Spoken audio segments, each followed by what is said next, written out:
sedikit latar belakang beliau. Beliau berasal dari Tumpai, Kelantan dan telah mendirikan rumah tangga serta mempunyai 3 orang cahaya mata. Beliau telah melanjutkan pelajaran di peringkat ijazah sarjana muda dalam bahasa Arab dan sastra di Universiti Islam Antarabangsa Malaysia. Beliau juga merupakan pengarah Tadabbur Center dan seringkali menjadi panel jemputan di TV Al-Hijrah, program Assalamualaikum dan Radio IKIM FM dalam segmen Ibrah. Panel tersebut ialah Yang Berbahagia Ustaz Syahri bin Abdul Rahman. Majlis dengan segala hormatnya mempersilakan.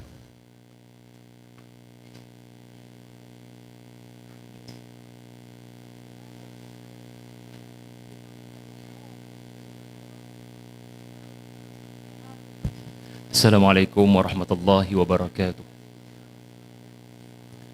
Alhamdulillahi rabbil alamin al-qail ihdinas siratal mustaqim siratal ladzina an'amta alaihim ghairil maghdubi alaihim waladdallin. Tunjukkanlah kami jalan yang lurus, jalan orang-orang yang kau berikan nikmat, bukan jalan orang-orang yang sentiasa ditimpa kemurkaan, dan bukan jalan orang-orang yang sesat.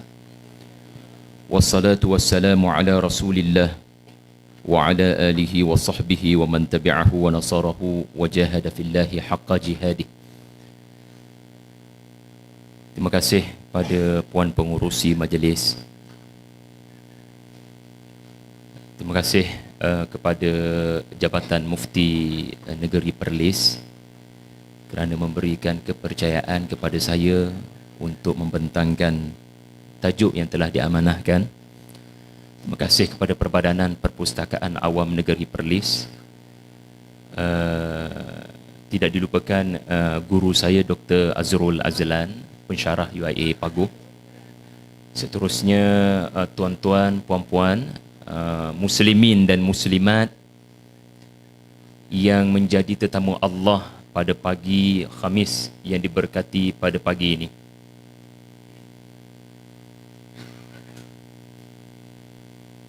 Saya akan membentangkan tentang wanita-wanita yang baik-baik dalam Al-Quran. Selepas Dr. Azrul membentangkan tentang wanita-wanita yang tidak baik dalam Al-Quran. Al-Quran memang memaparkan tokoh hitam dan tokoh putih. Hitam maknanya mereka berada dalam kegelapan, putih maknanya mereka dipimpin oleh cahaya. Quran yang ada pada tangan kita lebih kurang berapa muka surat? 114 surah, 30 juzuk, lebih kurang 600 muka surat lebih. Kalau kita himpunkan semua cerita dalam Al-Quran, kita akan menemui 1/4 Al-Quran adalah cerita orang-orang terdahulu. Ingat betul-betul saya nak tanya balik ni 12.5 ni. Tak boleh keluar kalau tak dapat jawab soalan ni. Ini fakta yang pertama, wajib ingat. Saya tak nak bagi benda yang biasa-biasa pada puan-puan. Saya nak bagi benda yang luar biasa sikit, yang jarang orang dengar. Saya menghadapi banyak kesukaran dalam mengkaji, tetapi saya nak mudahkan tuan-tuan memperolehi apa yang saya kaji. Al-Quran, ada macam-macam perkara di dalam Al-Quran. Ada hukum hakam, ada cerita syurga neraka, ada cerita tentang akidah. Tetapi 1/4 Al-Quran, rubu', 1/4 Al-Quran adalah cerita orang-orang terdahulu. Jadi kalau 600 muka surat itu, 1/4 lebih kurang 100. Berat. Senyap belaka. 1/4 Al-Quran lebih kurang 150 muka surat lah. Maknanya cerita-cerita daripada masa lampau, cerita-cerita sejarah dalam Al-Quran banyak ke tidak? Banyaklah tu. Kalau sampai 1/4. Dan semua cerita dalam Al-Quran, apa jua cerita dalam Quran, cerita lelaki atau cerita wanita, cerita orang baik atau cerita orang jahat, Apa jua cerita dalam Al-Quran, tuan-tuan puan-puan kena ingat, mesti Allah akan paparkan cerita itu ada kaitan dengan salah satu daripada 3 golongan ini. Apa jua cerita? Dan sebentar lagi saya akan ceritakan pada anda tentang cerita Asia. Saya akan ceritakan pada anda tentang Maryam, kakak kepada Musa. Saya akan ceritakan kepada anda tentang Yukabid, ibu kepada Musa. Saya akan ceritakan pada anda tentang Balqis, permaisuri Malikatus Saba. Saya akan ceritakan pada anda tentang Hannah, ibu kepada Maryam. Saya akan ceritakan kepada anda tentang Maryam. Walaupun ada beberapa cerita wanita yang baik-baik dalam Al-Quran, tak sempat saya nak kupas kerana masa. Tetapi ketahuilah, apa jua cerita dalam Quran, Allah akan memaparkan mereka ini dari kalangan salah satu daripada 3 golongan. 3 golongan ini telah disebut dalam ayat terakhir suratul Fatihah. Ayat yang saya baca tadi. So tuan-tuan kena ingat, apa jua cerita dalam Quran, the point is, kamu buat pilihan, kamu nak ambil yang mana sebagai teladan. Apa yang bakal saya kongsikan adalah an'amta alaihim. Wanita-wanita yang Allah kurniakan kepada mereka nikmat iman. An'amta, Allah kurniakan kepada mereka nikmat iman. Dan apa yang telah dibentangkan oleh Dr. Azrul tadi adalah wanita-wanita dalam kategori sama ada al-maghdubi alaihim ataupun ad-dallin. Jadi apa jua cerita dalam Quran sebenarnya adalah menghuraikan ayat terakhir suratul Fatihah. Dengan harapan tuan-puan bila baca suratul Fatihah, tuan-tuan lebih khusyuk membaca surah yang wajib dibaca dalam salat.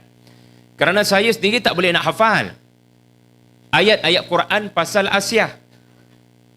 Saya sendiri tak boleh nak hafal ayat-ayat Quran pasal Maryam. Sebab saya bukan lahir sebagai hafizul Quran. Tetapi anda dan saya memang hafal suratul Fatihah, betul?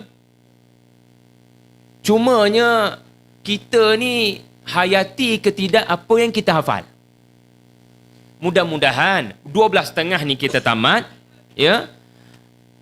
Apa yang akan berlaku adalah ayat terakhir suratul Fatihah nanti, solat zuhur nanti, bila anda baca siratal ladzina an'amta alaihim, terus tergambar dalam fikiran anda, an'amta alaihim adalah ibu Musa, kakak Musa, isteri Fir'aun, Asia. An'amta alaihim, terus datang dalam fikiran anda adalah Malikatus Saba, permaisuri Sabak yang masuk Islam di tangan Nabi Allah Sulaiman alaihi salam. An'amta alaihim, terus datang dalam fikiran anda Maryam dan bondanya Hannah. Jadi ini tujuan kita berhimpun pada pagi ini, ya. Kemudian poin yang kedua, semua ada nota saya kan? Ada ke tidak? Pastikan susun elok-elok 1, 2, 3, 4. Itu perjalanan dia supaya tak pening kepala. Okay, jangan ni ke sini, dia tak betul. Bukan sini terus ke sini, dia sini, sini, sini, sini. Itu susunan slide saya. Baik, itu poin nombor 1.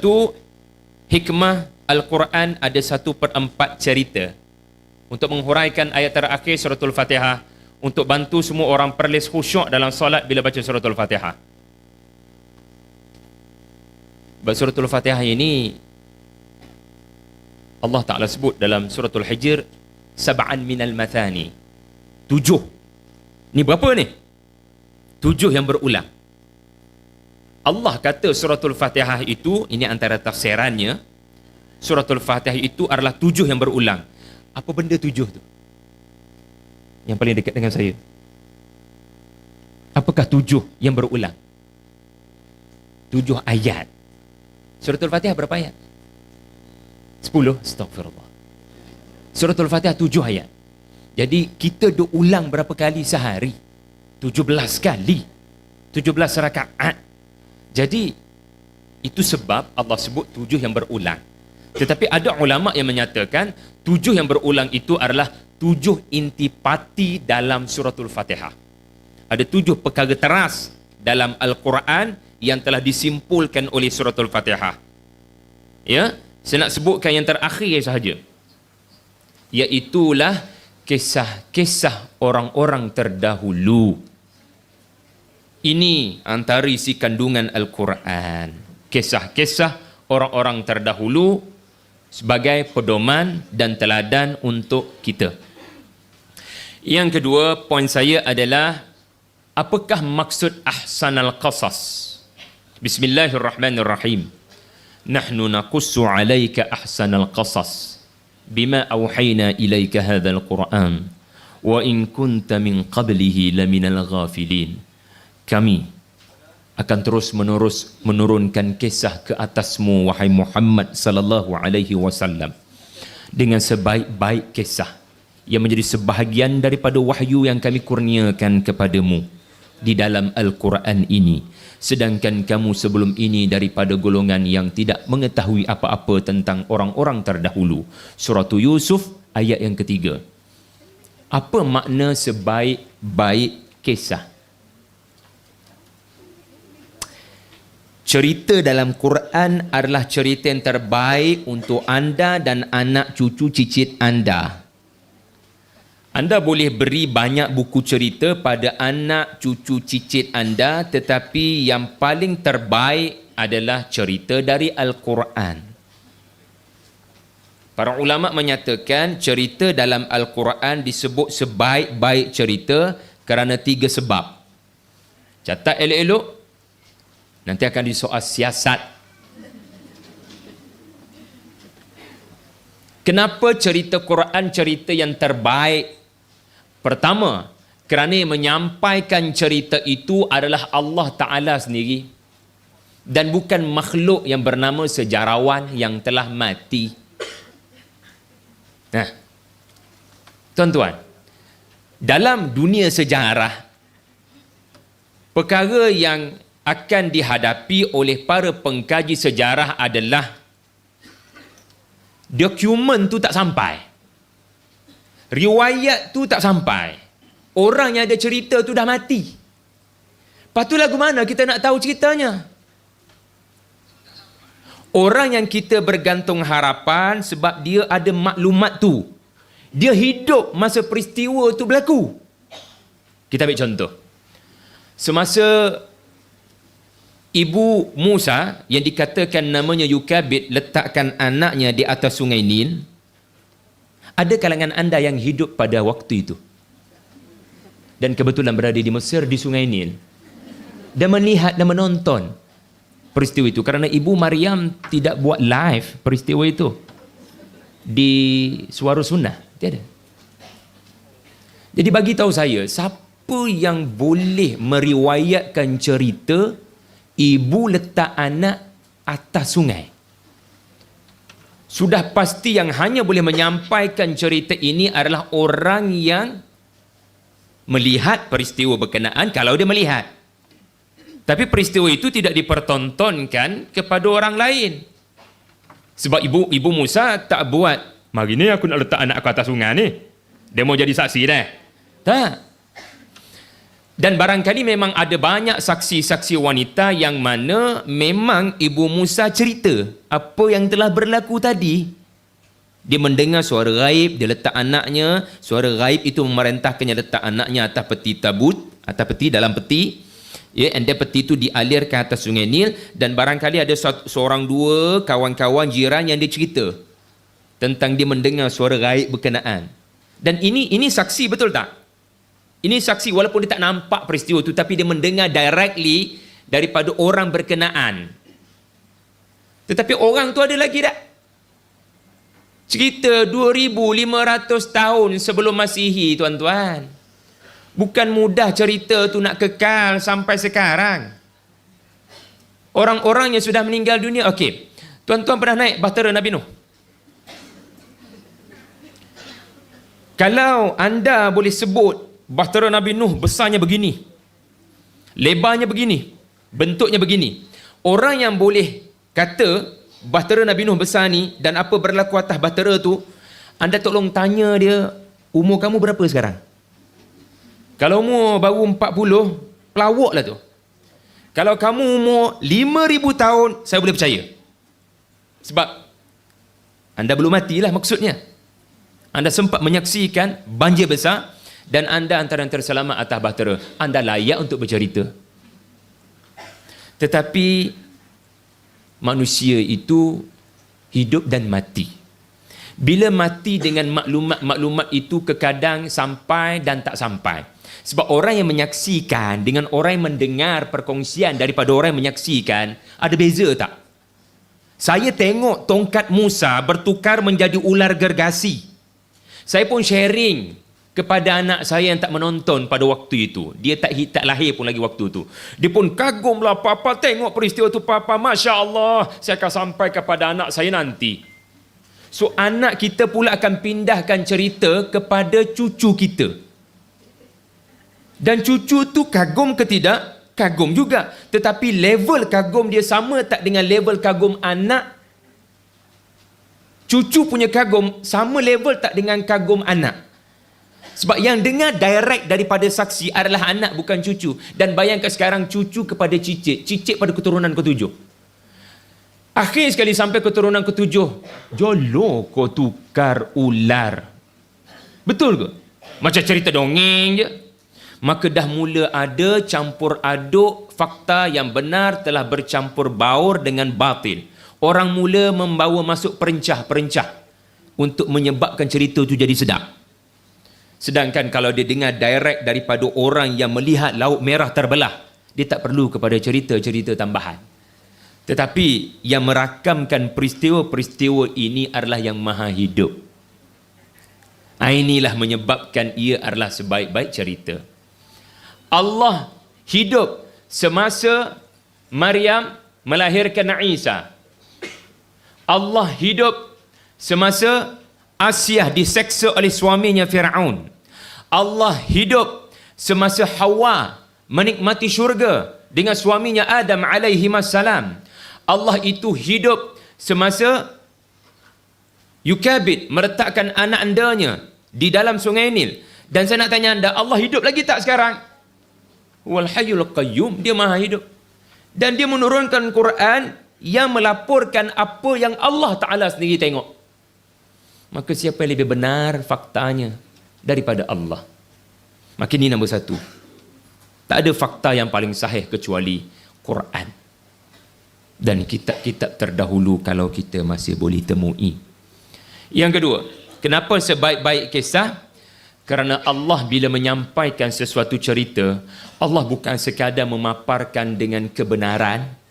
Allah akan menyampaikan dengan cara dan bahasa yang boleh menyentuh hati dan perasaan. Tuan-tuan, pernah dengar tak syarahan yang membosankan?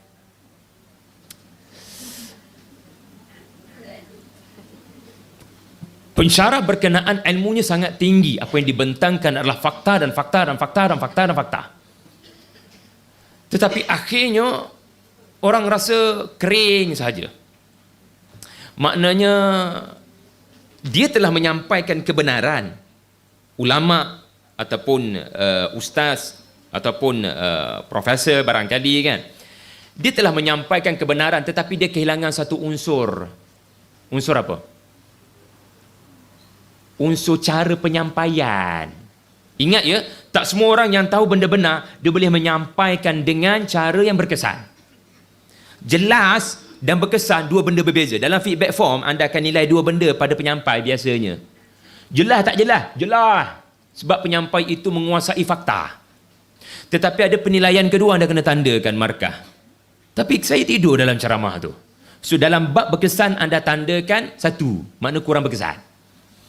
Jadi kalau nak jadi pendakwah, mestilah anda mempunyai kebenaran dan anda juga mesti ada gaya penyampaian yang bagus. Allah Subhanahu wa taala apabila dia membentangkan cerita-cerita orang-orang terdahulu, anda akan kagum dengan cara Allah membentangkan cerita berkenaan. Contoh, saya ambil satu contoh. Kebanyakan cerita-cerita dalam Quran, Allah memilih untuk menunjukkan unsur dialog. Nanti kita akan lalu contoh dialog berlaku. Ibu Musa berkata kepada anak endanya, tolong follow adikmu. Itu dialog. Nak, tolong follow adikmu di Sungai Nil. Mama risau. Itu dialog, betul tak? Itu bukan naratif. Lawan dialog adalah naratif.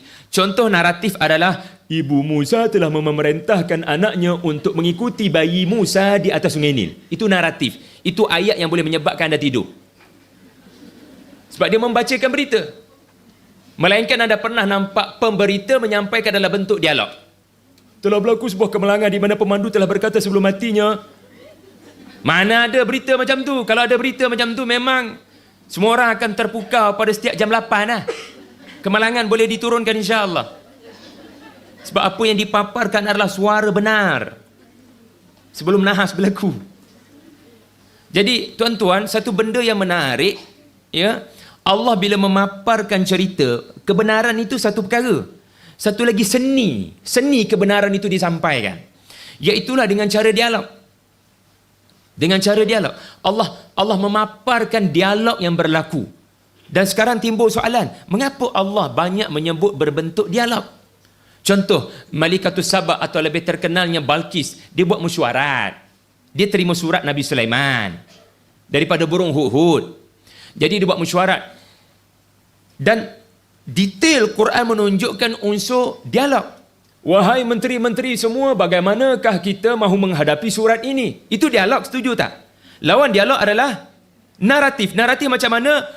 Malikatus Saba telah berjaya mengendalikan mesyuarat dengan berkesan. Beliau telah mendapat 2/3 majoriti. Naratif. Quran present dialog. Soalnya kenapa?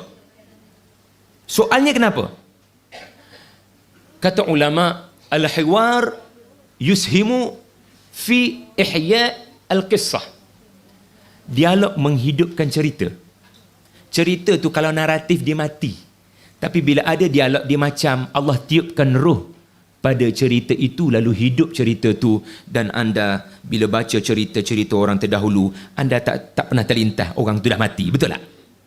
Quran, bila anda baca apa jua cerita, pernahkah terlintas orang ni dah mati dah? Tak pernah kan? Sebab anda bukan baca dokumentari. Ini beza orang tengok filem dengan tengok dokumentari. Dokumentari menginsafkan anda pada tokoh yang sudah berlalu. Kan? Contohnya siapa? Mahatma Gandhi. Kan? Contohnya siapa? Captain Marvel. Jadi, itu tokoh yang sudah berlalu. Tetapi filem, bila kita tengok filem Gandhi ataupun filem tentang tokoh-tokoh, kita tak sedar orang tu dah mati sebenarnya. Tetapi cerita tu jadi hidup. Kita dibawa berada pada zamannya. Dan kita kena ingat, dialog ini Allah paparkan seperti seolah-olah suara orang berkenaan dimainkan semula pita rakaman itu supaya anda sendiri menilai apa dalam hatinya. Allah tak sebut apa dalam hati, Allah sebut suara dia cakap apa dan anda nilai sendiri apa dalam hatinya. Contoh, kakak Musa depan Firaun dan Asia. Adik dia Musa sedang menangis mahukan menyusu. Dan semua penyusu-penyusu gagal menyusukan Musa. Bayangkan suara tangisan anak anda sudah 2-3 jam tanpa penyusu. Dan naluri seorang kakak adalah simpati. Itu adik aku dalam hati. Tetapi Allah merakamkan dialog. Kakak Musa berkata, tuanku, mahukah saya tawarkan pada tuanku nursery ahli baitin yakfulunahu, yang boleh membantu menyusu bayi ini, dan lebih daripada itu boleh memberikan pelbagai nasihat kerana mereka orang berpengalaman dalam hal ehwal bayi ini. Dialog menyebabkan cerita itu jadi hidup. Kita berada di Mesir, sedangkan sebenarnya kita sedang berada di Perlis. Kita dibawa pergi ke tahun 2500 SM sebelum Masihi, sedangkan sebenarnya kita sedang berada di 2019. Cerita tu 4000 tahun, orang-orang yang ada dalam cerita tu dah mati.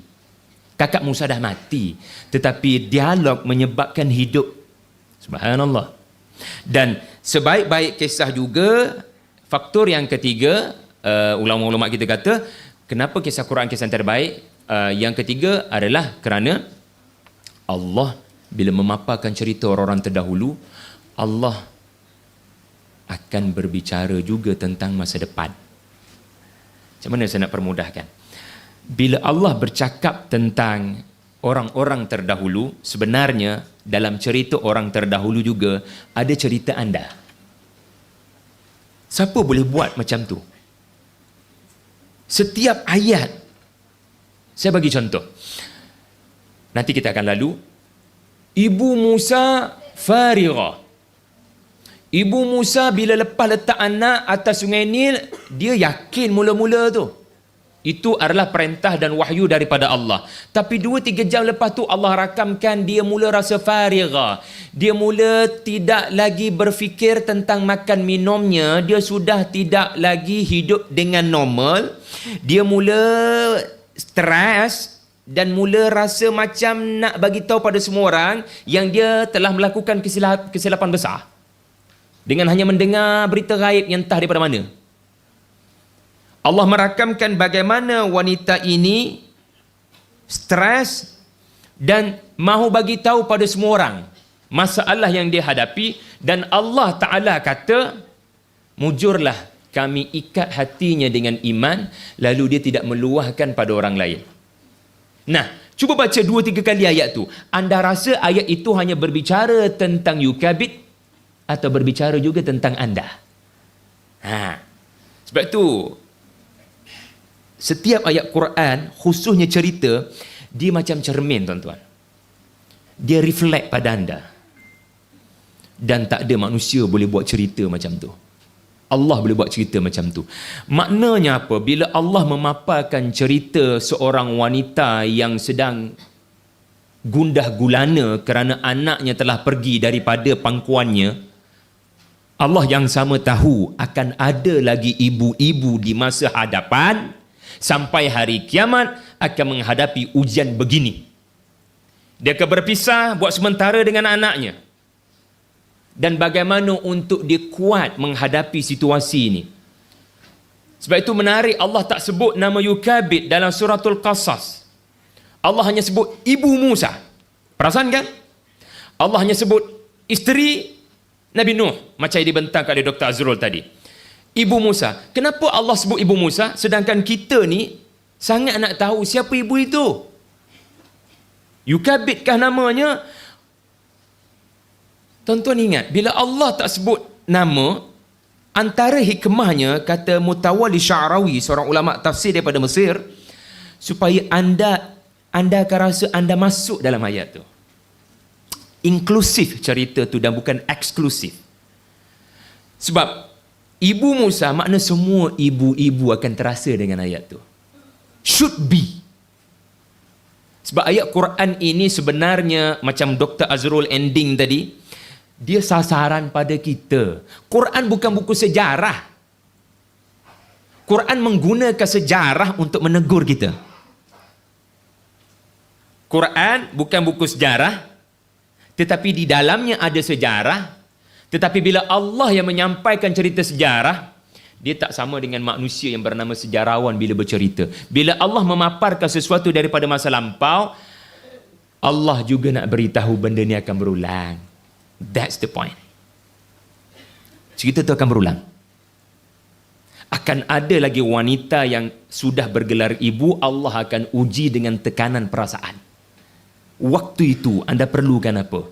Maka beliklah cerita ibu Musa. Sesuatu telah menguatkannya. Maka anda kena cari sesuatu itu. So, cerita Quran ini, dia ada paling kurang 2 dimensi. Satu dimensi orang-orang terdahulu itu namanya tersurat. Satu dimensi tersirat, iaitulah demo ada dalam ayat tu sebenarnya. Cuma kena baca balik. Jangan nak kejar habis dan nak kejar khatam je. Ulang balik, ulang balik. You will find yourself. Kamu akan jumpa diri anda dalam ayat itu kerana maha suci Allah daripada menurunkan walau satu ayat yang tidak menyelesaikan masalah pembacanya ataupun manusia. Okey. Jadi 12.30 saya akan tanya balik Apakah 3 sebab kisah Quran adalah kisah yang terbaik? Untuk memudahkan anda ingat, 3 B. B yang pertama benar, sahih. B yang kedua berkesan dengan pendekatan dialog. Dan B yang ketiga berulang. Allah bila present sesuatu cerita, cerita itu pasti akan berulang kepada diri anda. Lepas tu saya suka Dr. Azrul Bentang tadi, kalau anda perasan, macam mana dia mentafsirkan, Dr. Azrul mentafsirkan Hammalatal Hatab. Dulu kita faham Hammalatal Hatab, pembawa kayu api. Jadi macam cerita tu nak katanya Ummu Jamil ni dalam neraka dia akan bawa kayu api, bakar suaminya dan bakar dirinya. Dan memang layaklah dia diazab begitu, kerana di dunia dahulu dia selalu bawa kayu-kayu berduri letak di pintu rumah Nabi di waktu malam supaya Nabi terpijak duri. Ia still tentang seseorang tokoh, betul tak? Tapi baca molek, baca sekali lagi. Kerana dalam pertuturan orang-orang Arab, Hammalatal Hatab juga adalah mereka yang bukan sekadar bawa kayu api, mereka yang suka mengapi-ngapikan orang. Nah, sekarang Quran sedang berbicara tentang Ummu Jamil atau kepada dirimu. Barangkali Quran sedang menggunakan sejarah untuk menegur diri kita. Okey, ini baru slide yang pertama daripada 67 slide. Tak apa, saya berazam nak bagi pancing ikan. Sebab saya rasa jarang boleh bertemu orang Perlis. Saya nak gunakan peluang ini untuk bagi pancing ikan, yang mana dengan pancing ini anda boleh mengaili sendiri pada mana-mana cerita dalam Quran. Saya akan bagi ikan juga, maknanya saya akan bagi anda ikan, anda boleh makan dan menikmatinya, tetapi ada baiknya saya bagi juga pada anda pancing ikan. Okey, pancing ikan yang ketiga. Okey, yang pertama apa dia? Yang pertama apa tadi poin saya? 1/4. Yang kedua apa dia? Ahsanal qasas. Yang ketiga, apa dia maksud ibrah? Walaupun saya dah resign daripada segmen ibrah. Okey. Ibrah ini, kalau anda faham apa yang saya sebut tentang kisah itu akan berulang tadi, dan barangkali andalah bukti kisah itu sedang berulang, maka anda akan faham maksud ibrah. Okey. Nampak tak gambar pada slide tu? Gambar apa ni? Ibrah. Nanti dulu. Cepat sangat tu. Ini bukan ibrah, ini jambatan. Okey. Orang Arab, dia akan kata jambatan ini menjalankan fungsi ibrah. Kerana antara yang disebut dalam bahasa Arab, abartun nahra. Saya menyeberang sungai dengan jambatan. Abartu. Jadi perbuatan menyeberang dengan jambatan itu disebut perbuatan ibrah. Perbuatan itu bermakna ibrah. Jadi jambatan ini telah menjalankan tugas ibrah. Lalu apa makna ibrah? Menghubungkan dua desa yang terpisah dengan sungai. Sekarang ni beritahu saya, apa yang memisahkan anda dengan Balkis? Masa dan tempat, setuju? Anda di Perlis, depo di Yaman. Itu tempat. Apa lagi yang memisahkan anda dengan Balkis punya cerita? Masa. Anda hidup, dia dah mati. Orang-orang yang mengetahui ceritanya dah mati. Anda 2019, mereka barangkali 2000 sebelum Masihi. Jadi Quran bila Allah present cerita Balkis, dia akan present dalam bentuk you can make connection. Balkis itu ada dalam cerita kamu. Siapa di sini yang menjadi pemimpin di organisasi masing-masing? Dia adalah pemimpin wanita yang kerap mengendalikan mesyuarat. Kan? Yang mana mesyuarat itu pula ramai orang-orang lelaki. Nah, barangkali anda dalam ketakutan dan dalam dilema, kan? Sedangkan kalau anda baca cerita Balkis itu, anda akan menemui jambatan di mana Allah bila present cerita, dia takkan, Allah Azza wa Jalla, dia takkan bawa cerita-cerita yang menyebabkan anda rasa disconnect. Ini cerita dia, bukan cerita saya. Itu bukan ibrah bila berlaku. Ini cerita dia, bukan cerita saya. Itu namanya kisah. Kisah ni adalah, itu cerita dia, bukan cerita saya. Tetapi Allah bila present kisah, Allah sendiri sebut, laqad kana fi qasas. Setiap cerita yang aku paparkan, kata Allah, aku takkan papar ke semuanya terperinci. Sebab itu anda barangkali akan kecewa bila anda baca surah tu Maryam contohnya. Maryam menuju ke lokasi di mana Timur. Mana ni? Saya nak tahu Timur tu di mana. Maryam pergi ke mana melarikan diri daripada keluarganya? Di mana lokasi itu? Tak salah anda mengkaji.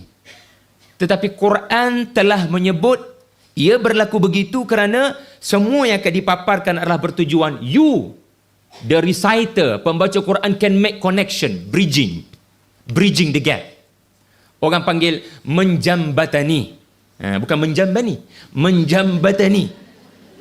Anda boleh, Allah dalam bahasa mudah, ada kaitan. Gitu. Ada jambatan. Saya ada dalam cerita ni. Orang yang hanya setakat baca, dia tak akan jumpa connection. Orang yang melakukan tadabbur, maknanya mengulang-ulang baca dan berfikir dengan serius. Betul Allah sebut, ibrah hanya akan ditemui oleh orang-orang yang bernama ulil albab. Apa makna pula ulil albab? Ringkasnya adalah orang yang menggunakan akal untuk berfikir, lalu pemikirannya telah mencetuskan perasaan dalam hatinya. Lub pada manusia adalah akal dan hati. Sekularisme datang memisahkan keduanya. Sekular datang pisahkan antara sains dengan emosi. Sebab tu ada orang jadi saintis tetapi tidak menemui Tuhan. Ada orang menemui Tuhan tapi tidak menghormati sains. Jadi kita ini harmoni antara akal dan hati. Ini kualiti ulil albab. Contoh, anda baca cerita tentang Maryam menggoncangkan pohon tamar kerana diperintahkan oleh Allah menerusi anak anda Isa bin Maryam yang baru lahir. Anak anda itu berkata-kata, mama lapar kan? Mama goncang pohon tamar mati yang mama bersandar tu. Okey, macam mana nak guna akal dan kemudiannya hati supaya anda get the point? Ini maksud ibrah, get the point. You can make connection, kamu boleh membina jambatan. Cerita Maryam goncang pokok tamar tu, saya meyakini ada sesuatu yang ada kaitan dengan kehidupan saya di sebalik cerita berkenaan. Okey, maka ulil albab adalah kita fikir terlebih dahulu dengan mendalam apa makna perkataan-perkataan ini. Intellectual process adalah dengan memahami apa makna perkataan ini. Ya, anda nak tadabbur, anda boleh tadabbur dengan perasaan anda, tetapi tak boleh buat ikut kepala sendiri. Kena menghormati ilmu tafsir. So intellectual process adalah ustaz bagi tahu saya apa makna huzi. Ini kan perbuatan akal, memahami, understand, kognitif. Bijad'in nakhlati. Nakhlah maksudnya apa ustaz? Bantu saya terangkan. Tusaqit alaik rutaban janiyah. Tamar tu ada banyak. Kenapa rotab? Apa maksud rotab? Ustaz bantu kami terangkan intellectual process, betul? Betul. Kalau anda ada ni yang saya buat ni, tadabbur itu sebelum proses membabitkan emosi dan jiwa, dia ada proses belik tafsir, betul tak? B yang pertama tu. Yang tu saya tak ada masa nak terangkan. Tuan-tuan just dapat informasi daripada gambar rajah tu. Tapi poin saya yang ini. Sebelum kita nak mengaitkan cerita itu dengan diri kita, kita kena faham dulu apa makna perkataan-perkataan tu. Di sinilah peranan tafsir dan terjemahan. Kerana ada ayat Quran yang bagi orang awam tak perlu kepada tafsir, ia sudah jelas. Insya-Allah. Sudah sangat jelas. Ya. Jadi bila kita dah faham perkataan tu, sekarang kita berfikir mendalam, lalu kita tanya soalan, agaknya kenapa ya Allah turunkan ayat ini kepada saya? Di situ dia mula sampai kepada hati. Kesimpulan mudahnya begini, nampak tuan-tuan bela. Tanya dua soalan ni, dengan dua soalan ni dia membantu anda jadi ulil albab. Once anda jadi ulil albab, semua cerita Quran anda akan meyakini cerita kehidupan anda. Dua-dua soalan ini memerlukan mengapa. Mengapa yang pertama adalah mengapa Allah menggunakan perkataan ini dan tidak menggunakan perkataan lain? Mengapa yang pertama akan membabitkan intelektual? Seronok bila Ustaz Azrul terangkan beza imra'ah dengan zauj. Kalau anda dengarlah tadi. Kan anda di mana? Yang kedua, mengapa yang kedua adalah mengapa Allah turunkan ayat ini kepada saya? Now spiritual process is coming. Emotional process is coming. Mengapa yang pertama, mengapa perkataan ini ya Ustaz? Bantu saya bagi jelas sikit perkataan ini pasal apa? Mengapa perkataan ini yang digunakan? Mengapa? Mengapa Allah tak sebut nama Asyah? Kenapa Allah sebut isteri Firaun? Mesti ada sebab. Mengapa Allah sebut nama Haman? Sedangkan Haman tak tahu apa cerita pun dalam Quran. Melainkan membina bangunan pencakar langit untuk Firaun. Mengapa yang kedua? Apa dia pula? Mengapa ayat ini turun kepada saya? Mengapa saya dipertemukan dengan ayat ini? Pasti ada sebab. Allah mentakdirkan saya dijodohkan dengan ayat ini pada pukul 11.20 pagi. Mesti ada sebab. So bila anda lalui dua proses ni, insya-Allah anda sedang menghampiri kepada satu kategori manusia yang akan menikmati hidangan yang enak, namanya kisah-kisah Quran. Okey, tuan-tuan pernah makan makanan turun daripada langit? Kalau anda kata ya, anda adalah hawariyun yang masih hidup. Tetapi kita tak perlu jadi hawariyun kerana memang ada makanan turun daripada langit, iaitulah makanan spiritual. Okey, Alhamdulillah, slide yang kedua daripada 67 slide. Banyak berdoa supaya saya berjaya bentang. Okey. Selamat datang kepada kisah tiga wanita di sebalik Musa alaihi salam. Adakah anda sudah bersedia? Kita buat style konsert sikit. Are you ready? Tak maaflah ibu-ibu, saya ni anak muda lagi. Okey. Selamat datang kepada kisah tiga wanita di sebalik Musa alaihi salam. Subhanallah. Ada orang, Ustaz, surah Yusuf ni hanya memenangkan lelaki. Mana wanita dalam surah Yusuf? Wanita tu pula menggoda orang. Mana pujian kepada kami wanita dalam surah Yusuf? Puan, Quran jangan baca surah Yusuf je. Baca suratul Qasas. Suratul Qasas adalah surah yang wajib dibaca sempena meraihkan Hari Wanita sedunia. Suratul Qasas syarat dengan pengiktirafan kepada wanita yang an'amta alaihim. Penuh dengan wanita. Tahu tak tahu je. Okey. Cerita yang akan saya kongsikan pada anda ini, dia ada dalam dua buku saya.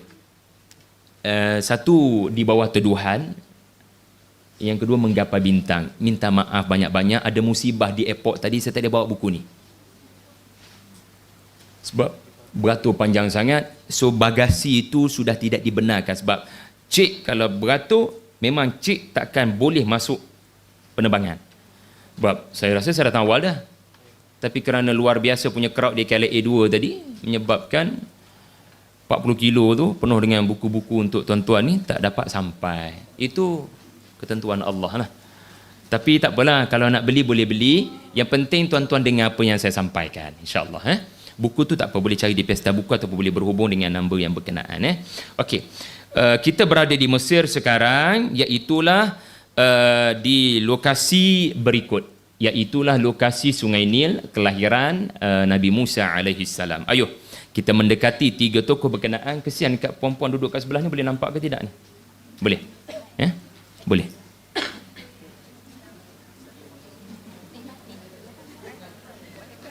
Kenapa gelap pula?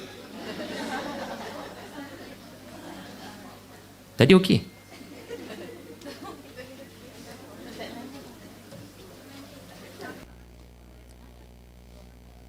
Okey. Tajuk kita bumi ni sfera ke rata? Okey, ready. Okey. Ibu Musa, kakak Musa, isteri Firaun. Ini tiga tokoh yang akan kita cover. Kalau tak nampak tak apa, semua dalam nota. Dan untuk merengkaskan, saya terus pergi kepada ayat. Bismillahirrahmanirrahim. Sebelum tu, Firaun yang akan kita lalui cerita Firaun ini bukan sebarangan Firaun. Dan menariknya, kata Sya'rawi, kajian menunjukkan sebab dia ulama Mesir. So memang Ramses II adalah Firaun Mesir yang dipelihara di muzium di Kahirah. Sya'rawi kata saintis, arkeologis majoriti meyakini Firaun yang Musa hadapi adalah Firaun yang sama Musa membesar dengannya. Sebab Bible present berbeza. Kerana dia Firaun yang paling lama memerintah. Dan Firaun ini adalah Firaun yang paling sukar ditumbangkan di medan tempur. Firaun yang paling lama memerintah, Firaun yang paling kaya, Firaun yang paling banyak membina bangunan-bangunan pencakar langit untuk bermegah-megahan. Patung-patung paling banyak anda akan temui masih kekal hari ini adalah patung-patung mengenang Ramses II. So bukan calang-calang Firaun, dia adalah Firaun yang paling berkuasa dalam cerita Firaun Mesir. Dan dialah Firaun yang diyakini dihadapi oleh Musa.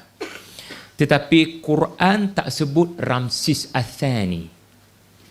Quran hanya sebut Firaun gelaran. Sedangkan ada ramai orang Firaun. Nah, menggunakan apa yang telah saya bentangkan tadi, apa hikmahnya? Firaun telah mati. Kefiraunan belum mati. Abu Lahab telah pergi. Ke Abu Lahaban belum tentu. Ia boleh berlaku pada diri sendiri. Baca elok-elok ayat berkenaan, anda akan temui barangkali anda dan saya ada dalam ayat-ayat Firaun. Jaga-jaga. Sebab Allah memang menjadikan setiap ayat itu kepada kita. Anda baca suratul Fatihah. Ayat pertamanya, ayat kedua, Alhamdulillahi Rabbil Alamin. Soalan saya, apa makna Al-Alamin? Kalau anda faham perkataan Al-Alamin, insya-Allah anda dapat benda yang paling besar yang mahu saya sampaikan pada hari ini. Baik, mari kita bawa sedikit perubahan kepada makna yang selama ini kita faham. Al-Alamin yang kita faham adalah Tuhan semesta alam. Betul tak?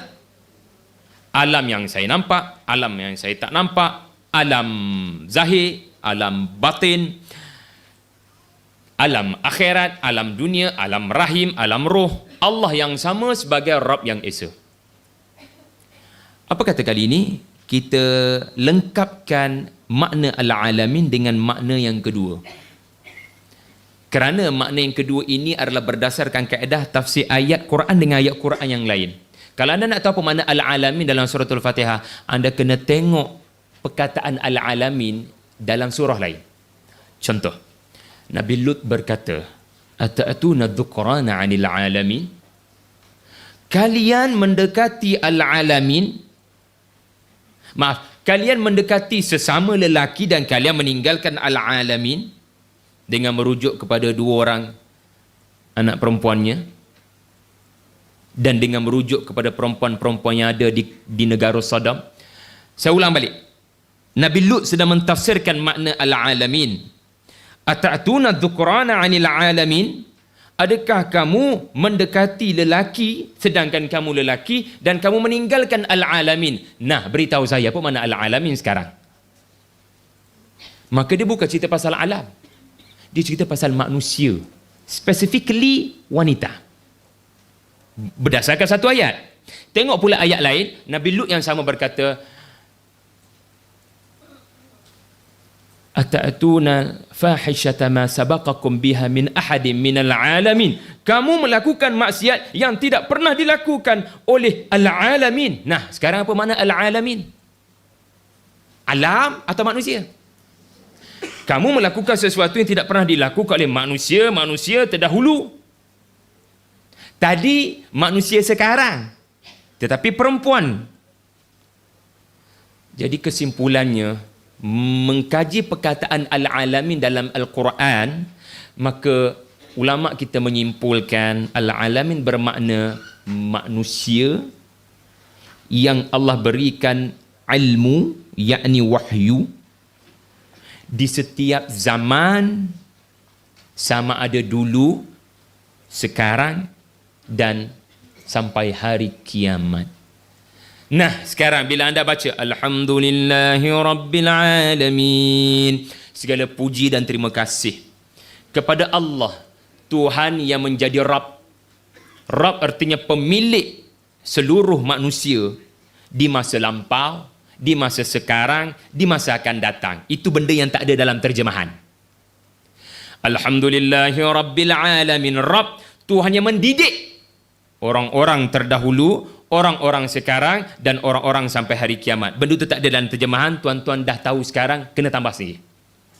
Jadi bila Allah mengumumkan Quran turun daripada Rabbil Alamin, maknanya apa yang aku kisahkan dalam Quran tentang orang terdahulu, sebenarnya dalam pengetahuan Allah, kisah orang terdahulu akan berulang pada hari ini, dan kisah orang terdahulu akan berulang pada masa akan datang.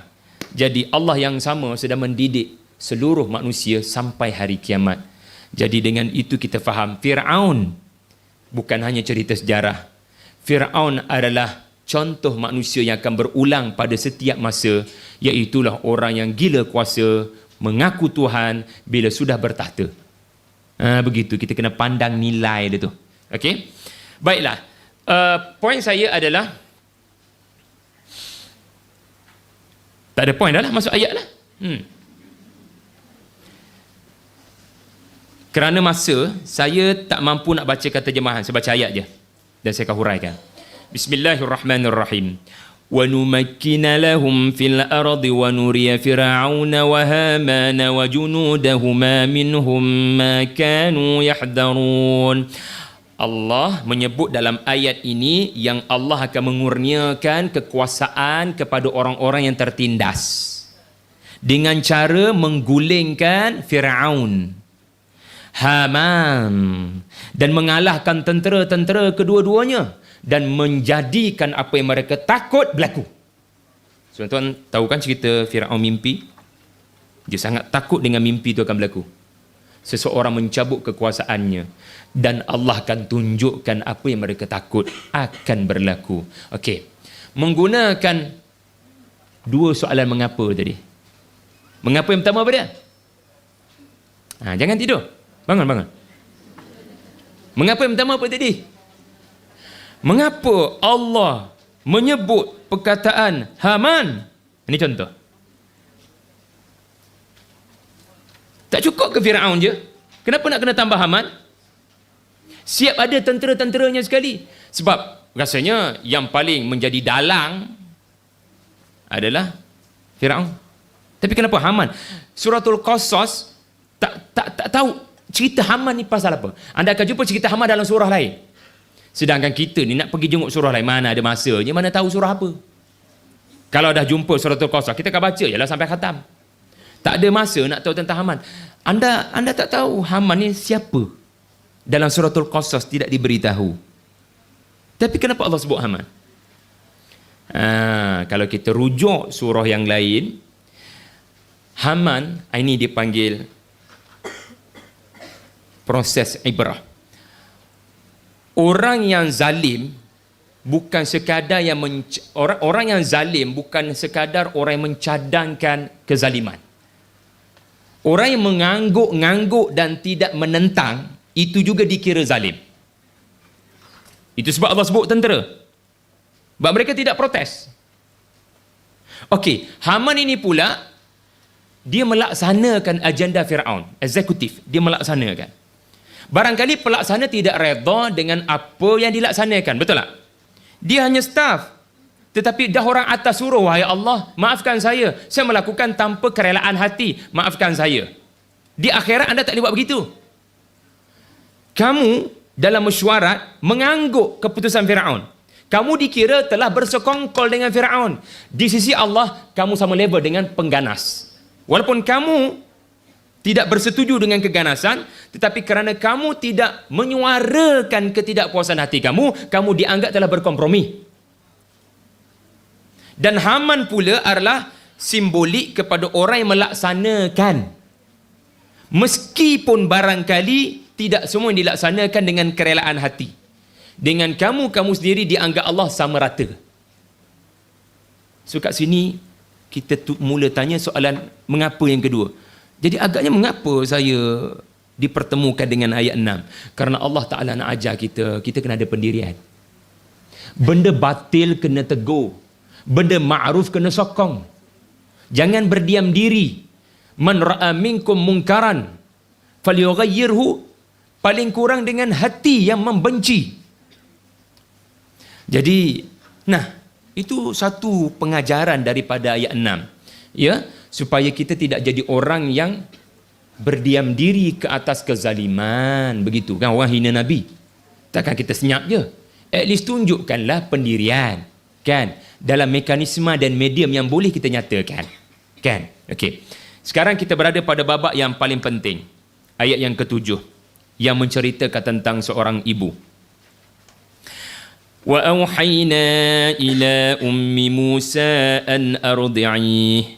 Yang mana boleh baca dengan saya, baca sama-sama فَإِذَا خِفْتِ عَلَيْهِ فَأَلْقِيهِ فِي الْيَمِّ وَلَا تَخَافِي وَلَا تَحْزَنِي إِنَّا رَادُّوهُ إِلَيْكِ وَجَاعِلُوهُ مِنَ الْمُرْسَلِينَ.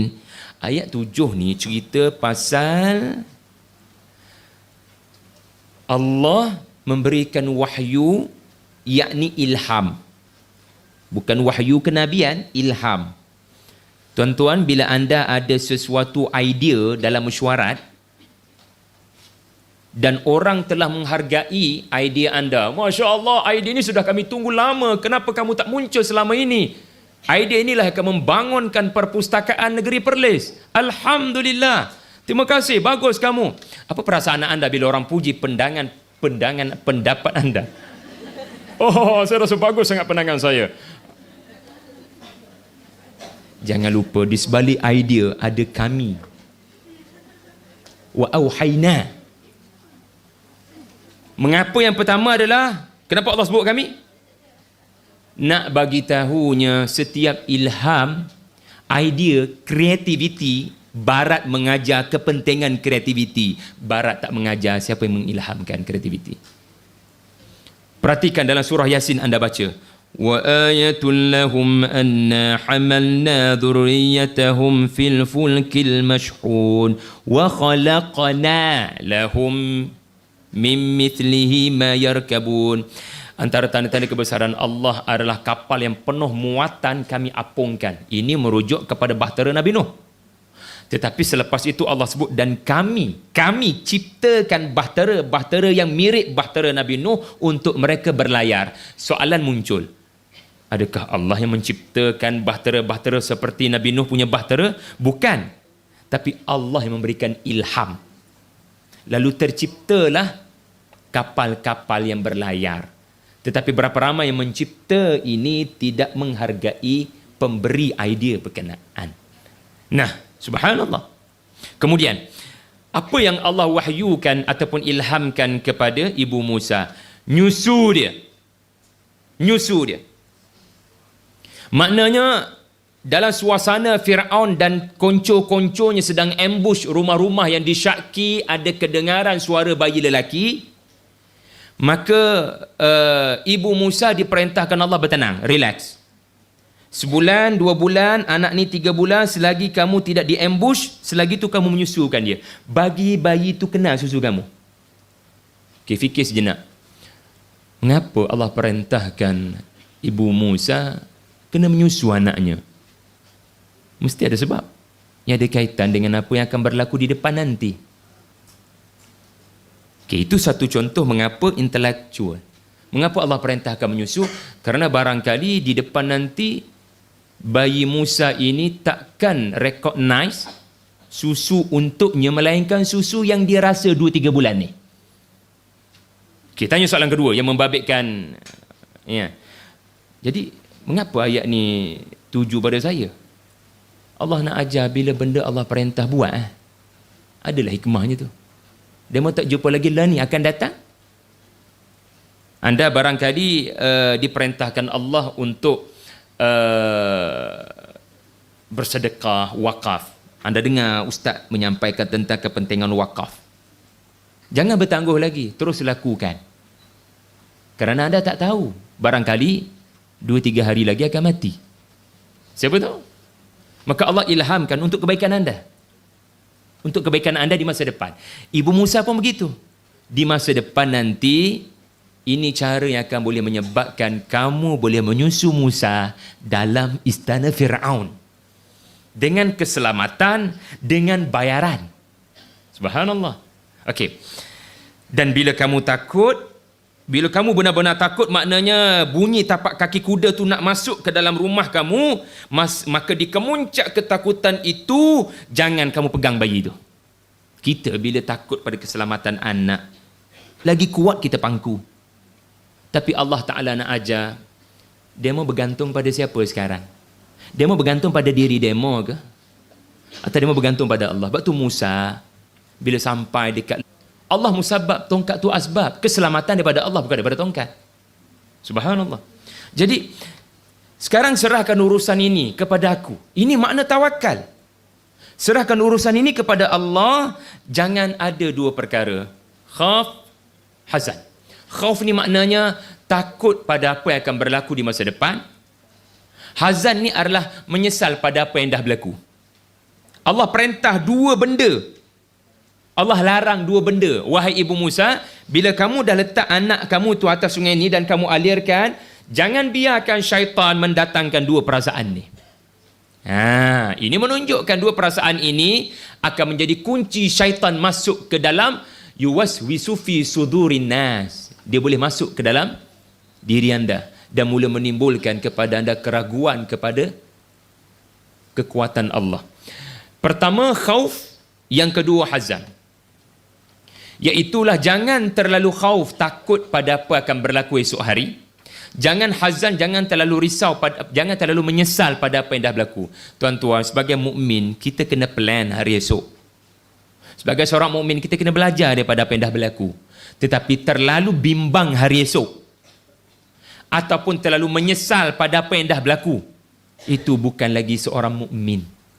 Mukmin ini ada satu sikap, dia baca maksurat pagi dan petang, raditu billahi rabba. Dia ada redha.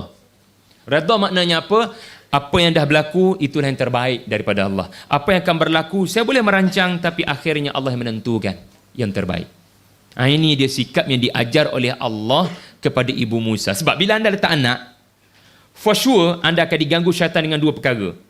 Pertama, siapa akan jaga baby ni bila ada ombak tinggi kejap lagi?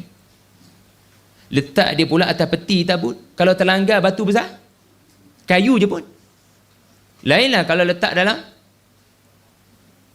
apa? Dalam kapal. Maknanya anak ni boleh mati sama ada ombak tinggi ataupun pecah peti terkena batu ataupun ditemui oleh tentera Fir'aun. Jadi Allah larang daripada perasaan ni ada.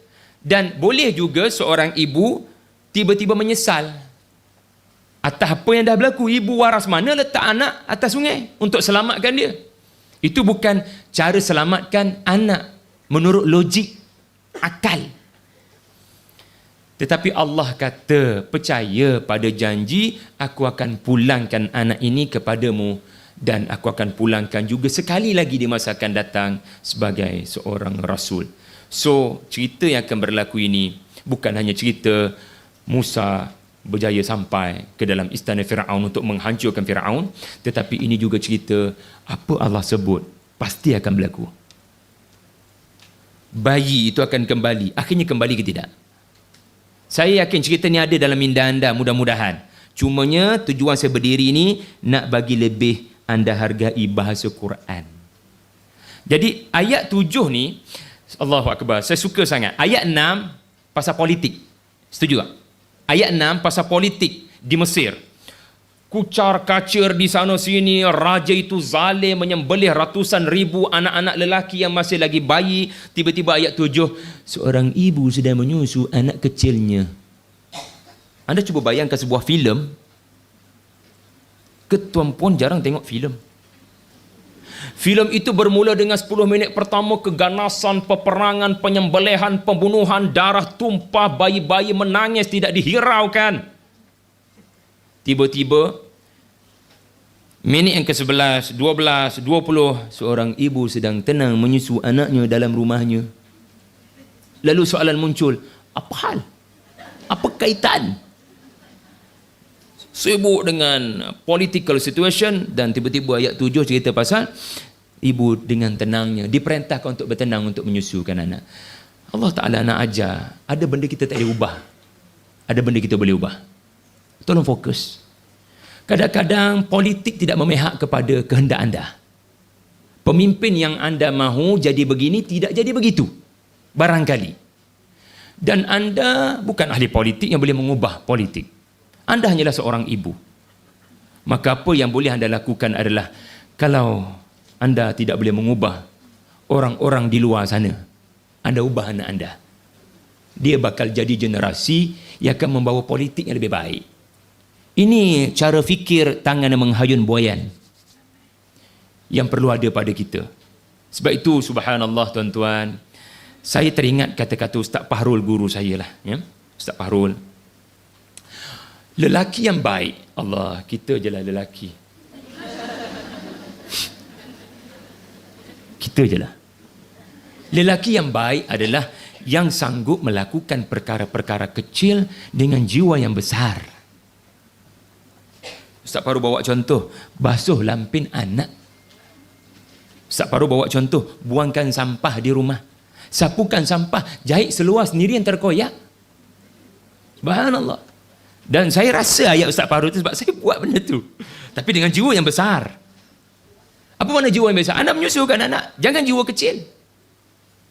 Barangkali kita stres baca FB. Allah teruk benar apa yang dah berlaku ni. Sedihlah apa yang dah berlaku ni. Kalau boleh, kalau tuan-tuan tengok Avengers, dia ada Thanos tu. Sharp, ubah politik ni tu. Hilangkan orang-orang yang mengarut ni. Tapi kita kena ingat, orang barat ajar nama benda ni proaktif. Islam datang dengan cerita ni. Iaitulah, if you cannot change the situation, if you cannot change the situation, change yourself. Sebab ada benda kamu tak boleh ubah pun. Lepas tu menarik, sangat menarik. Habislah tuan-tuan. Slide ke-9 baru. Surah Ar-Rum dalam Quran sebelum surah Luqman. Lepas tu kalau anda baca buku saya yang akan saya lancarkan 2 minggu lagi, surah Ar-Rum, surah Ar-Rum bermula dengan cerita politik. Pergolakan kuasa. Ya, PH ambil alih daripada BN, BN ambil alih daripada PH. Romawi ambil alih daripada Majusi, Majusi ambil alih daripada Romawi, pergolakan politik di luar. Surah Rum. Tapi cuba tengok Quran. Lepas surah Rum, surah apa? Luqman. Anak dengan tenang mendidik, ayah dengan tenang mendidik anak perkara asas. Politik boleh berubah, akidah tidak boleh berubah. Tu teruskan perjuanganmu dan mudah-mudahan satu hari nanti kamu diberikan Allah kekuasaan, kamu jadi lebih baik daripada mereka. Gitu. Subhanallah. Dan lebih menarik lagi, habislah tuan-tuan. Kalau tuan-tuan baca suratul Nisa, tuan-tuan baca suratul Mujadilah, tuan-tuan baca suratul Tahrim, tuan-tuan baca surah-surah pasal wanita, Allah akan mulakan dengan babak wanita, and then dalam surah yang sama dicerita pasal perang. Suratul Nisa, mula pasal hukum makan perempuan, tiba-tiba tengah-tengah cerita pasal perang. Apa hal? Orientalis. Apa kejadaannya? Quran tidak sistematik, seharusnya Quran perang, ada chapter perang. Wanita ada chapter wanita. Kenapa dalam surah para perempuan ada cerita pasal perang? Sangat konflik pemikiran Muhammad, kata orientalis. Gitu. Subhanallah, mereka tidak melakukan tadabbur. Kalau mereka melakukan tadabbur, mereka akan faham satu perkara. Pemimpin yang baik bermula daripada rumah. Pemimpin yang baik dibina daripada rumah. Kalau dia boleh memelihara dan menghormati wanita yang bernama isteri, anak perempuan, ibunya, insya-Allah dia boleh menjadi pemimpin yang baik kepada seluruh manusia di luar daripada rumah. Subhanallah. Okey, sekarang saya dah tak boleh baca ayat Quran dah sebab masa. Saya hanya terus bagi tahu konten ayat 8 dan seterusnya. Ayat 8 di mana keluarga Firaun telah memungut bayi ini dan Allah Ta'ala kata bayi ini akan menjadi musuh kepada keluarga ini dan akan menyebabkan keluarga ini menyesal kerana menerima bayi ini nanti. Dan Allah sebut Firaun dan Haman dan tenteranya telah melakukan kesalahan besar yang menyebabkan Allah utuskan bayi Musa masuk ke dalam istana Firaun. Jadi fikirkan sejenak. Apa yang Allah nak sampaikan menerusi ayat yang ke-8? Dan apabila dipungut bayi ini, dibawa kepada isteri Firaun ayat 9. Isteri Firaun memandang lama bayi ini. Dan isteri Firaun berkata, Qurratu aini li walak. Qurratu ni maknanya qarar. Abah, saya bila tengok baby ni, tak boleh nak pandang tempat lain dah. Seronok sangat tengok bayi ni. Ini makna qurratu ain. Ada nama qurratul ain di sini? Itu nama yang indah. Okey, jangan nama anak Firaun kerana nama tu ada dalam Quran. Nama anak saya Haman, Quranik. Okey. Abang tak tahu kenapa bayi ni bila saya tengok walaupun dia bermata seperti mata orang-orang Hebrew, orang-orang Israel, bang please bang, jangan bunuh dia please. Kali ni je. Sebab saya rasa lain lah baby ni. Qurratu ain ni dia saya bila saya tengok ni saya tak boleh nak pandang tempat lain. Dan apa cuba tengok dah tu apa tak tengok tempat lain. Bang, kita ambil dia, mudah-mudahan dia boleh jadi anak yang memberikan manfaat kepada kita atau boleh jadi orang yang bermanfaat kepada kita satu hari nanti. Memang betul firasat Asyah, anak ini akan memberikan manfaat besar kepada beliau. Tetapi tidak kepada suaminya Firaun. Wa hum la yash'urun. Mereka tidak menyedari rencana Tuhan.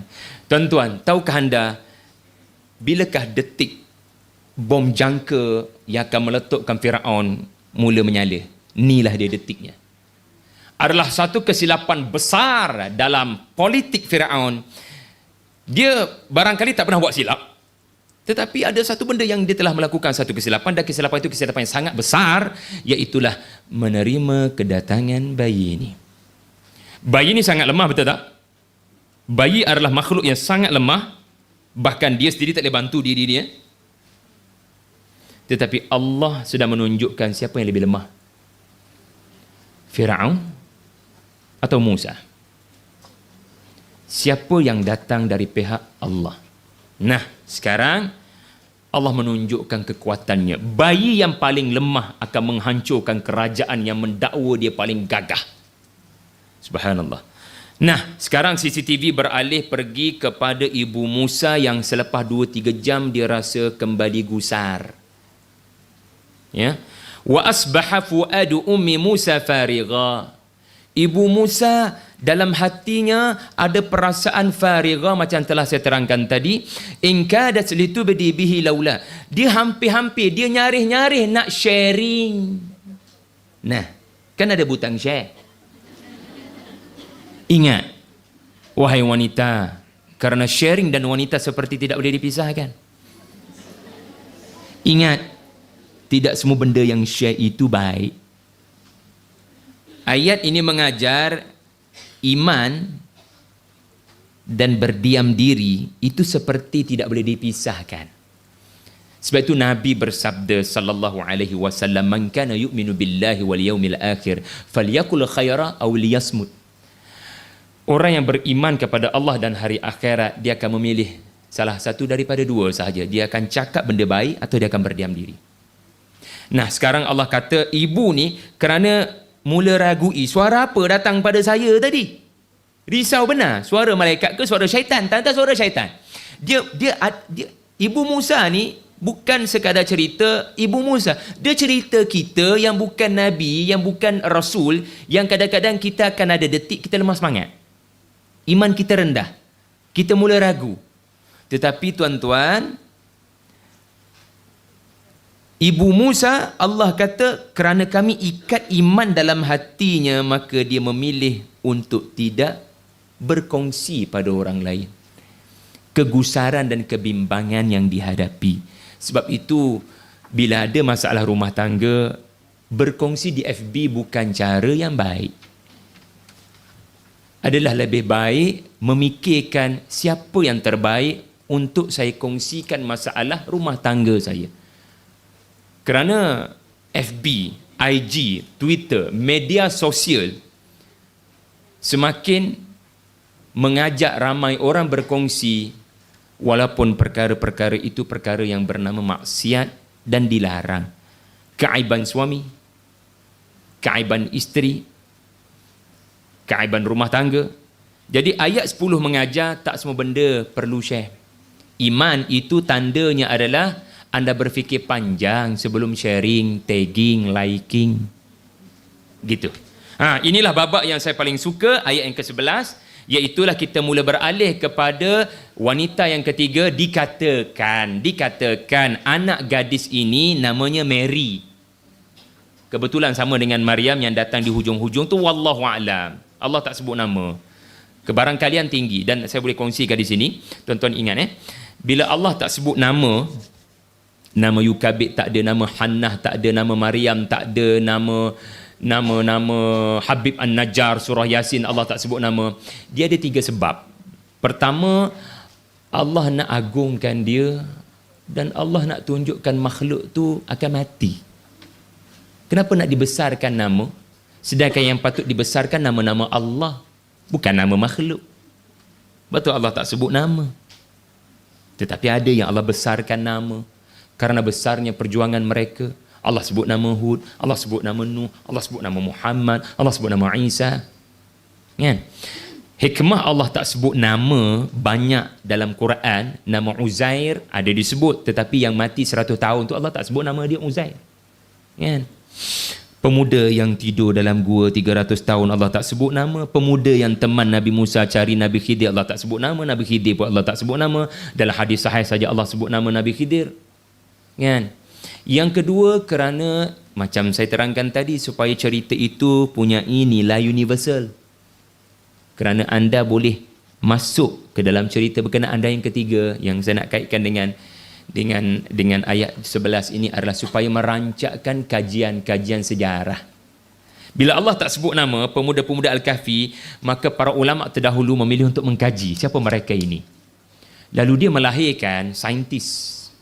Quran melahirkan sejarawan seperti Ibnu Khaldun. Quran melahirkan sejarawan seperti Ibnu Kathir. Sepatutnya Quran melahirkan saintis dan sejarawan. Sebab bila Quran hidden nama, jadi orang yang melalui ayat ni dia akan kaji. Alhamdulillah. Lalu jadilah orang-orang Islam ini orang yang cintakan ilmu, sejarah, peradaban, arkeologi. Jadi antara yang disebut oleh sejarawan, ya, ayat 11 ini umur anak gadis ini 12 tahun, wallahu alam. Barangkali maklumat daripada Bible, barangkali wallahu alam. 12 tahun tu. PSR. Dah umum belum? Umum apa? PSR pun belum.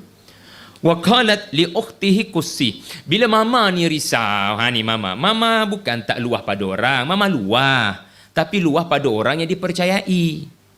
Mama pergi luah kepada anak sulung dia. Dikatakan Yukabid ni ada 3 orang anak. Yang pertama Maryam 12 tahun ni. Yang kedua Harun. Harun katanya umurnya sudah 2 tahun waktu ni. Dan yang ketiga baru lahir je lah, 3-4 bulan umurnya, Musa. Jadi sekarang ibu Musa sedang pergi menghadap siapa? Takkan dia minta tolong Harun, umur baru setahun. Tolong follow adik kamu kat Sungai Nil tu, budak 2 tahun nak buat apa? Berjalan pun belum tentu. Jadi kakak main sini. Mama ni risaulah. Mama ada buat something lah tadi, tapi mama tak nak cerita lah apa yang dah berlaku. Cuma kau tolong follow peti, sebab kat situ ada adik kamu. Mama letak dia tadi. Mama! Ada 3K, saya tulis dalam Menggapai Bintang, ada 3K kanak-kanak ini ada. Saya harap ia ada pada anak-anak perempuan anda. Saya sedang membesarkan anak perempuan sulung saya dengan 3K ini. Yang pertama namanya adalah ketaatan. Yang kedua adalah keberanian. Yang ketiga adalah kecerdikan. Anak-anak kena ada 3 package ini. Ketaatan, yang kedua adalah keberanian, yang ketiga adalah kecerdikan. SQ, IQ, EQ. Kan? Bukan sekadar anak tu sehat. Kan? PQ, physical. Kan? Okey. Kursi, ya Allah, kenapa padam?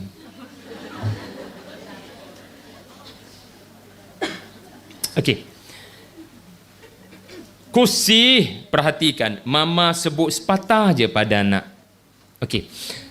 Subhanallah. Tuan-tuan, saya nak tanya anda. Ibu Musa, masa dia berdialog dengan anaknya Maryam, dia cakap bahasa Arab ke? Fir'aun, Mesir, Kibti, bercakap bahasa Arab ke? Betul bahasa Arab ke? Kursi. Memang dia orang cakap bahasa Arab. Bahasa Arab dah ada masa tu. No. Dalam bahasa mudah ini translation daripada bahasa asal. Tetapi kena ingat, yang translate ni bukan translator. Yang translate ni Allah Azza wa Jalla.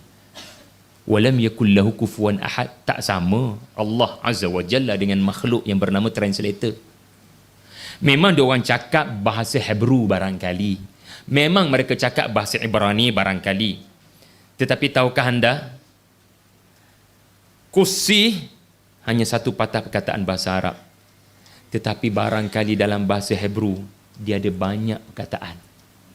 Inilah bahasa Arab yang Allah pilih Quran turun, di mana satu perkataan ada banyak makna. Dengan mendalami ilmu tafsir, anda akan nampak seolah-olah ibu itu sedang berkata, kursi, tak sampai satu saat saya rasa anda baca ayat tu. Kursi, baca sebut ramai-ramai. Kursi. Dan terjemahan kata, terjemahan pun menunjukkan lebih daripada satu perkataan. Pergilah cari khabar beritanya. Tuan-tuan, kursi ni makna yang pertama adalah tolong ikut jejak satu persatu. Maknanya tolong follow, jangan miss adik kamu daripada awal. Jangan ada miss dekat mana-mana. Jangan sampai ada satu situasi di mana lost connection.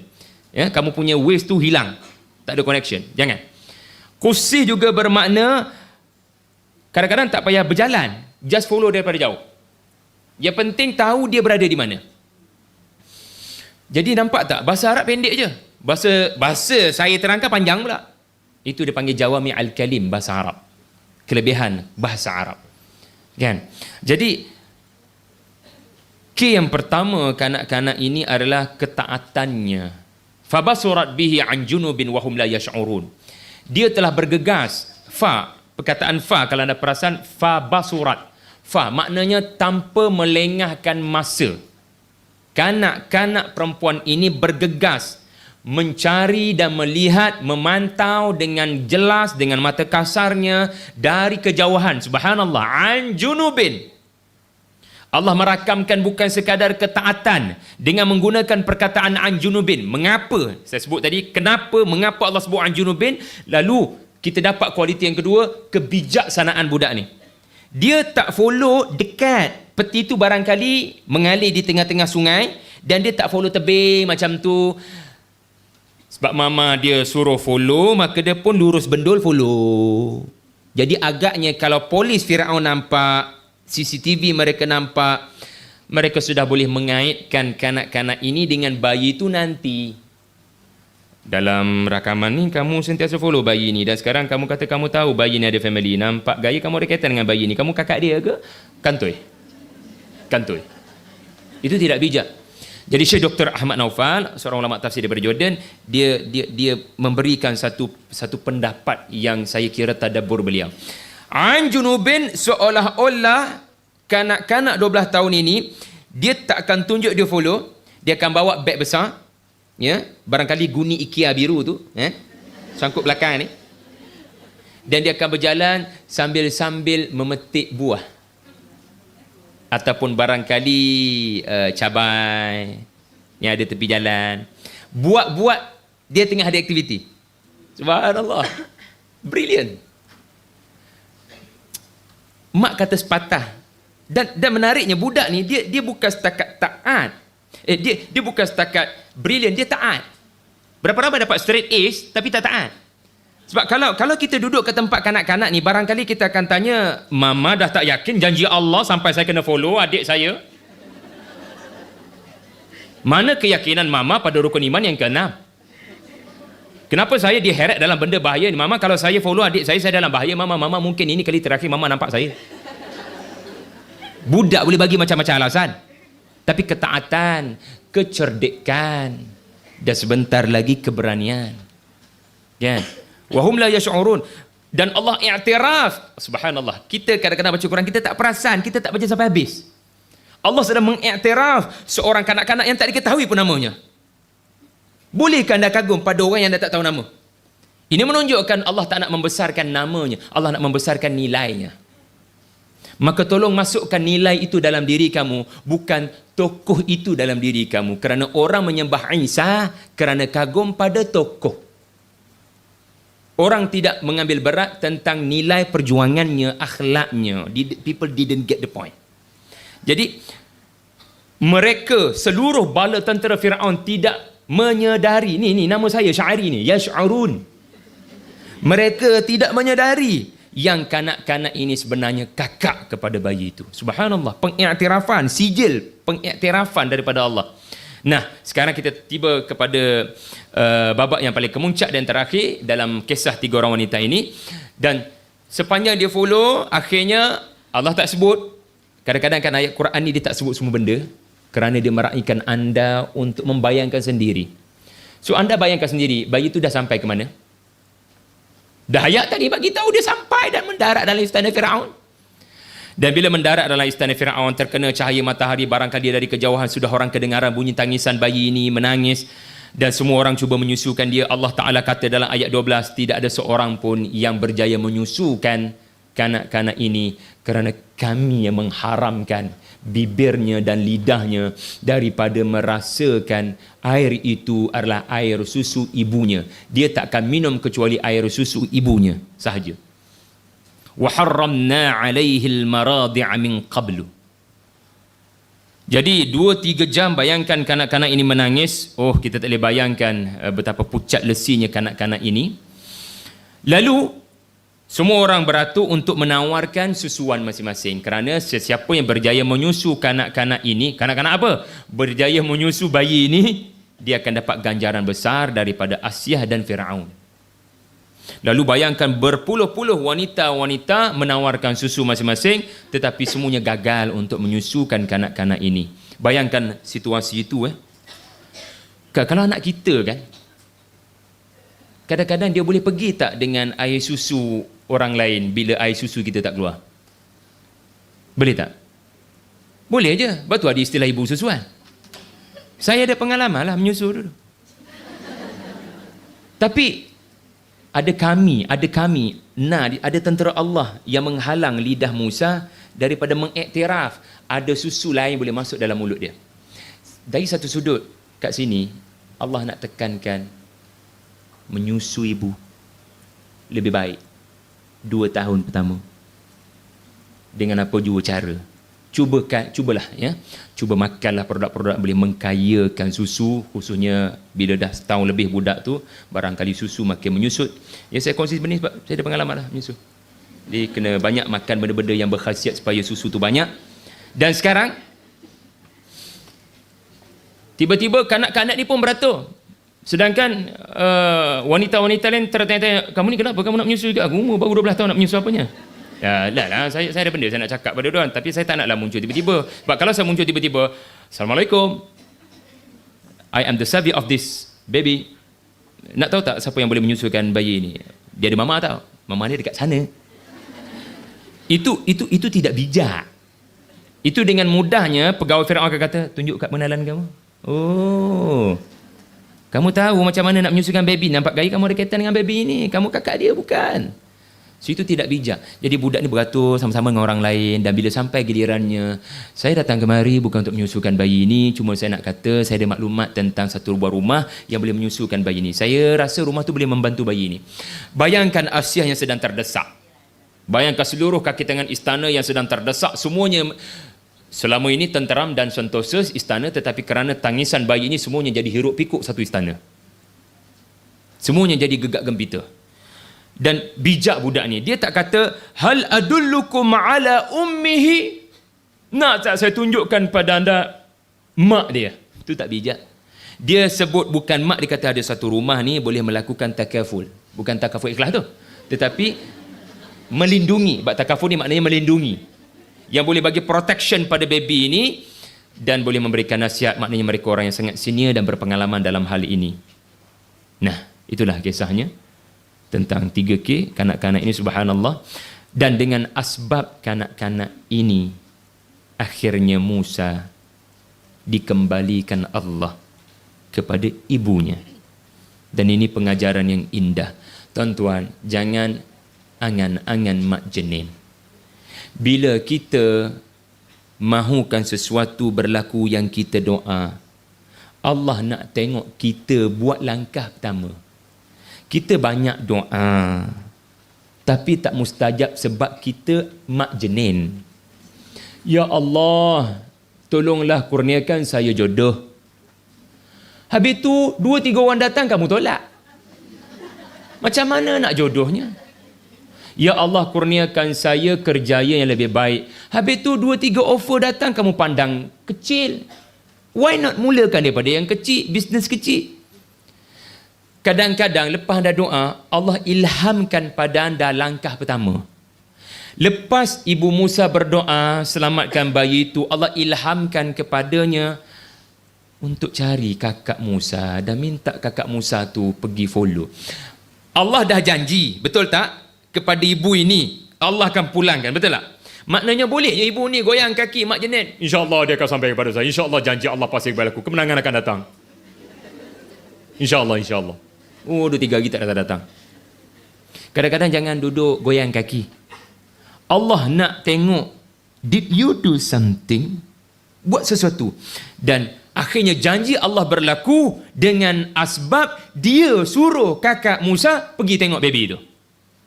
Jadi bila dia bertindak, baru doa itu mustajab. Subhanallah. Jadi kena faham qada qadar di sini.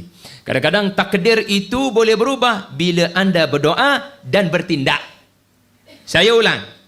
Takdir boleh berubah bila anda berdoa dan anda bertindak dengan doa berkenaan. Karena Nabi bersabda sallallahu alaihi wasallam, la yuraddul qadr illa bid-du'a. Qadar tidak berubah kecuali dengan doa. Walaupun ada perbahasan panjang lebar tentang takdir sebenarnya tidak berubah, anda sahaja menilai ada perubahan. Dan Nabi menggunakan bahasa yang kita boleh faham, iaitulah takdir boleh berubah dengan doa. Walaupun sebenarnya takdir tidak berubah, takdir sudah tetap, cuma perubahan-perubahan yang Allah tetapkan tidak sampai kepada maklumat anda. Tuan-tuan, 12-13 minit. Saya perlu tamat 12.30 dan hanya baru 3 wanita kita cover daripada 6 wanita yang sepatutnya saya cover. Jadi saya lebih suka kita bersoal jawab dengan satu kes berbanding banyak kes tapi tuan-tuan tak dapat nak present kes tuan-tuan. Jadi saya berhenti dulu setakat ni. Kalau tuan-tuan ada soalan, ajukan sekarang, jangan buang masa. Tetapi kalau tiada soalan, anda pilih anda nak Balkis atau anda nak Maryam. Kalau ada masa dah lebih kurang 15 minit ni. Soalan dululah.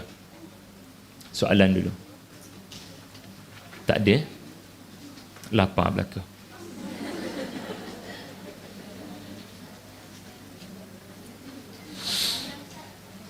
Sebelum kita pergi pada Maryam, ada baiknya saya ending dengan cerita Asyah di dalam Al-Quran di tempat yang lain. Bismillahirrahmanirrahim. Suratul Tahrim. Ini cerita tentang Maryam yang telah beriman. Tadi Maryam yang kasih dan penyayang kepada seorang bayi. Dan sekarang Asyah, maaf. Tadi Asyah yang kasih dan sayang kepada seorang bayi.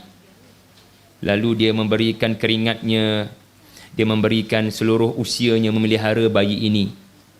Ya. Dia tak boleh nak ubah Firaun punya polisi nak bunuh bayi-bayi lelaki. Tetapi bayi yang sampai ke tangannya, dia akan jaga elok-elok. Setakat tu je lah saya boleh buat, kata Asyah. Dan akhirnya dalam surah At-Tahrim, Allah tidak lagi merakamkan Asyah yang kasih dan sayang, tetapi Asyah yang beriman. Kat sini ada pengajaran dah. Bila anda banyak mengasihi orang, ia jadi asbab Allah berikan anda hidayah. Bila anda banyak mengasihi anak yatim, gelandangan, berikan makanan kepada orang-orang yang memerlukan, jiran sebelah walaupun non-Muslim, berikan makanan kalau mereka miskin, bantu mereka. Dia adalah asbab Allah jatuhkan hidayah. Ni cerita Firaun. Kalau kita boleh buat graf, paksi apa horizontal ni, pedulikan itu semua.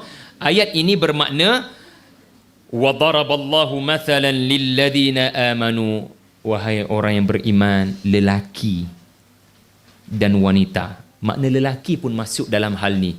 Bila kamu nak bagi contoh kepada orang-orang beriman yang lain tentang model orang-orang beriman, wa daraballahu mathala, tolong sebut Asia sebagai contoh kepada orang beriman dalam hal mempertahankan iman.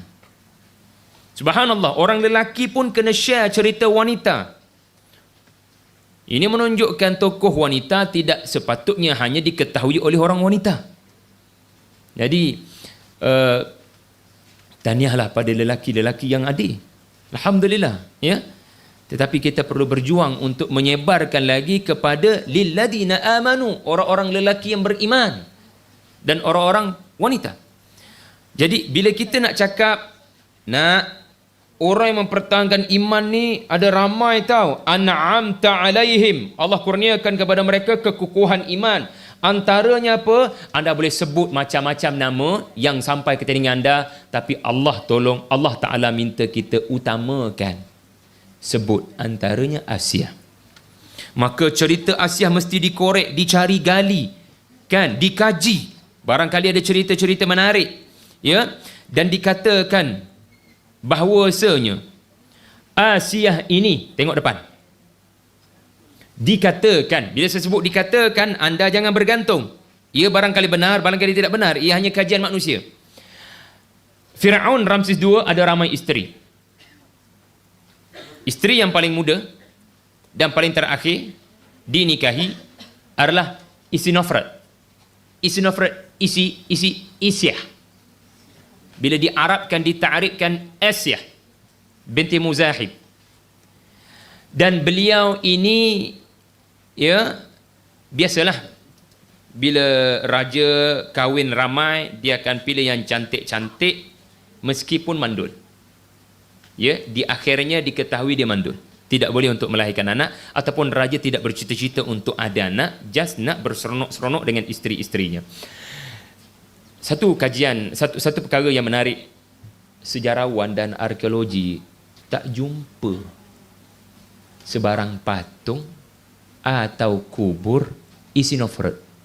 Kalau nak banding dengan bini-bini dia yang lain. Kalau Nefertari, tugu dia, kubur dia banyak sangat. Dia adalah isteri yang barangkali diangkat-angkat oleh Ramses II. Tetapi Isinofret ini kelihatannya segala tinggalan-tinggalannya telah dihilangkan. Sebenarnya ada, tetapi dihilangkan, dihapuskan, dipadamkan supaya tiada yang mengenangnya. Ini menunjukkan sebelum dia wafat, yakni siapa? Asyah wafat, Firaun yang menyeksanya telah memutuskan supaya sebarang perkara yang boleh mengingatkan rakyat Mesir kepada isteri aku, orang yang telah mengikuti ajaran Musa, mesti dihapuskan. Tak pelik seorang pemerintah mau menghapuskan bukti-bukti itu. Jadi, apakah yang menyebabkan Firaun marah benar dengan Asyah? Itulah ayatnya.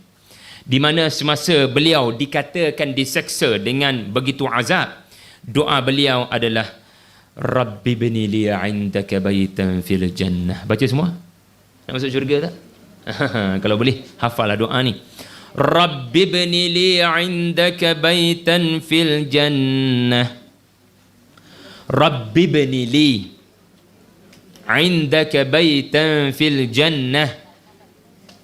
ونجني من فرعون وعمله ونجني من القوم الظالمين. Tuhan, benakanlah kepada saya di sisimu. Tengok elok-elok. Mengapa? Tengok proses akal. Mengapa Asyah sebut Allah dulu kena dekat dengan saya? Nombor 2 disebut rumah. Nombor 3 baru disebut jannah.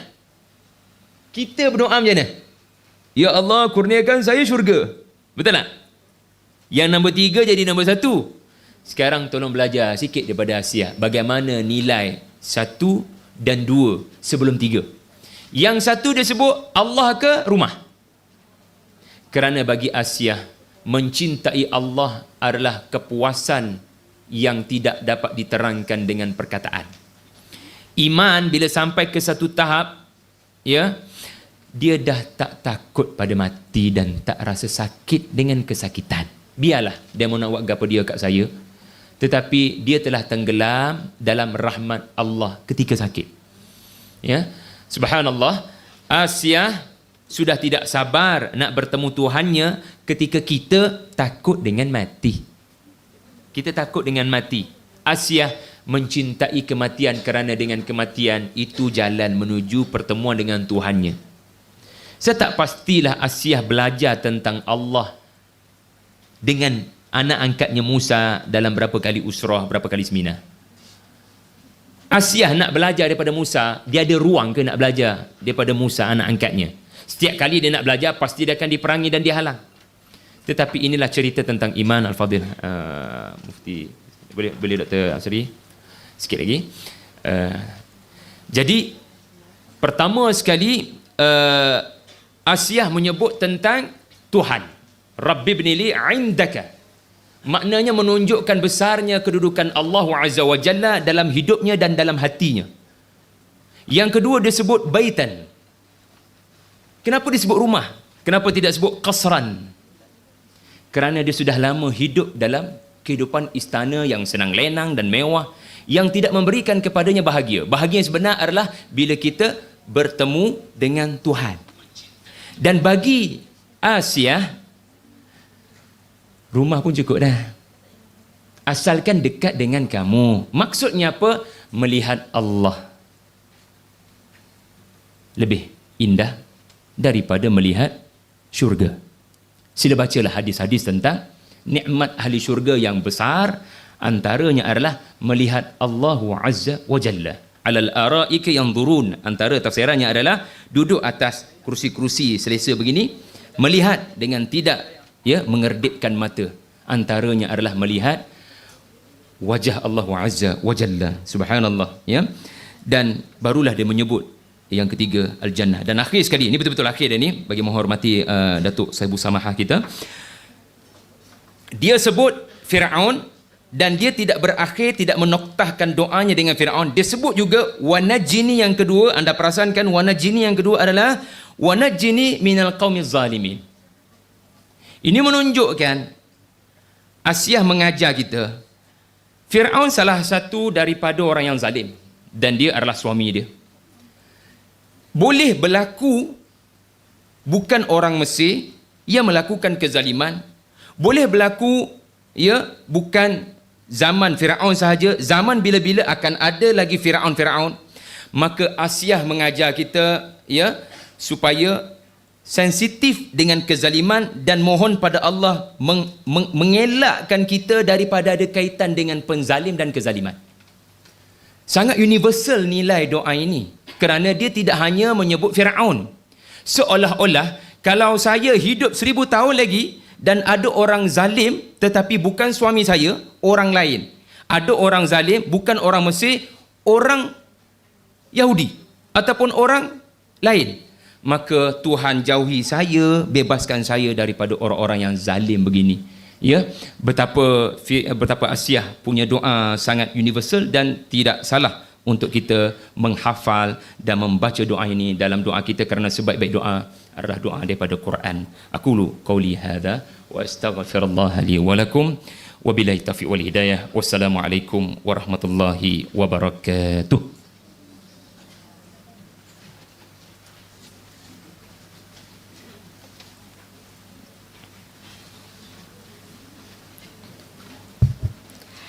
Demikian perkongsian yang cukup bermakna yang telah